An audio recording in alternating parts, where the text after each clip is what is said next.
काफल पाकू, मैं नहीं चाकू। अप्रैल माह की शुरुआत से ही चिलचिलाती गर्मी अपने आगोश की शुरुआत करने लगी है। बसंत में पेड़ों पर फूटी नई कोपलों और कलियों ने अब फल देने शुरू कर दिए हैं। हरी भरी पत्तियों के बीच से निहारते लाल और बैंगनी रंग के काफल जंगली रास्तों से गुजर रहे राहगीरों और बच्चों को अपनी ओर आकर्षित करने लगे हैं। अगर आप इस मौसम में पहाड़ों में होते तो लाल बैंगनी पके काफलों को देखकर आप भी अपने अंदर छुपे बचपने को रोक नहीं पाते। काफल पकने के साथ ही जंगलों में अक्सर सुनाई देने लगती है एक करुणामयी आवाज। यह आवाज है एक चिड़िया की, जिसको काफल बर्ड्स के नाम से जाना जाता है। इसी आवाज से जुड़ी है एक कहानी जो आज भी पहाड़ों में सुनी जाती है। काफल पाकू, मैं नहीं चाकू। इस कहानी की शुरुआत होती है उत्तराखंड के पहाड़ी गांव में बसे एक छोटे से परिवार से, जिसमें माँ और बेटी अपना संघर्षपूर्ण जीवन यापन करते थे।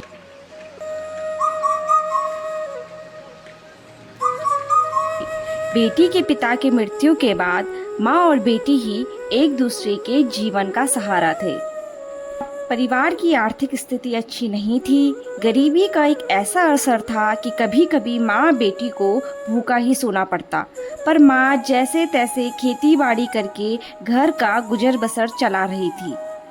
रोज माँ खेतों में काम करती तो वहीं बच्ची भी घर के कामों में माँ का हाथ बटाती। इसी दिनचर्या के साथ दोनों हंसी खुशी जी रहे थे।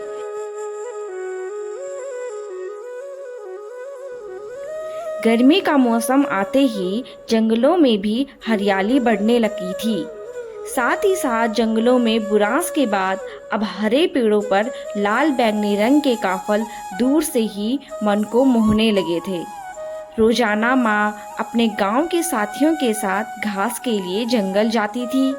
घास व लकड़ी के साथ काफल के फलों की टोकरियां लाना भी एक गांव वालों की दिनचर्या में शामिल हो गया था, क्योंकि जंगल में काफलों की भरमार अब पूरे 2 महीनों तक रहने वाली थी। रोजाना की तरह आज भी भोर में माँ जंगल गई और वहां से घास व लकड़ी के साथ टोकरी भर के काफल घर लाई।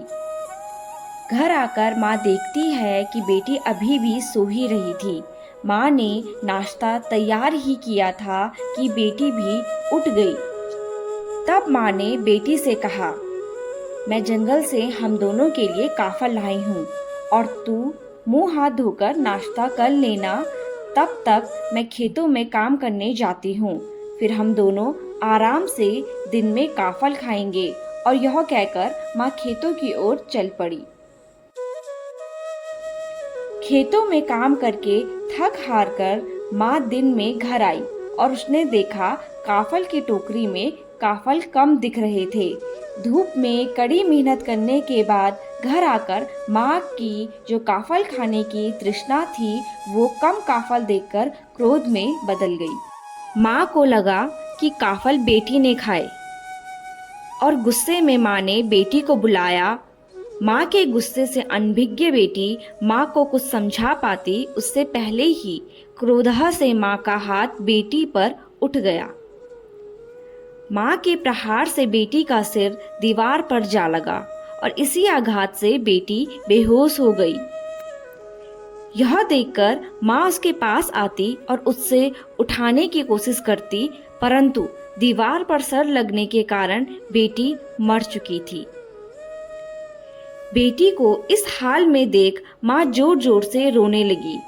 इसी विलाप में माँ को एहसास हुआ कि उसने क्या कर दिया, परंतु अब पछतावे के लिए बहुत देर हो गई थी। इसी बीच माँ की नज़र काफल की टोकरी पर पड़ती है, जो दोपहर के बाद बांझ बुरांस की हवा लगने से दोबारा अपने मूल स्वरूप में आ गए थे। यह देखकर माँ को एहसास हुआ कि दिन की तपती गर्मी से काफल सूखकर आधे लगने लगे थे।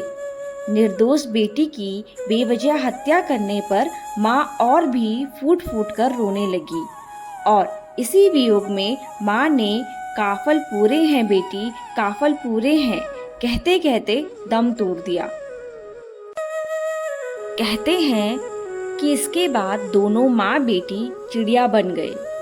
जनश्रुति है कि आज भी बेटी निर्दोष होने के बावजूद चिड़िया बनकर काफल के मौसम में काफल पाको मैं नी चाखो कहकर माफी मांगते हुए सुनाई पड़ती है, जिसके जवाब में एक और आवाज सुनाई पड़ती है जिसमें माँ कहती है पूरे पुताई पूरे पुर, यानी पूरे हैं बेटी पूरे हैं। यह सिर्फ अवधारणा मात्र ही नहीं अपितु उत्तराखंड में प्रचलित एक कथा है जिसे आज भी लोगों के द्वारा सुना जाता है। इस अवधारणा के पीछे मानवीय मूल्यों का एक गहरा संदेश भी छुपा हुआ है।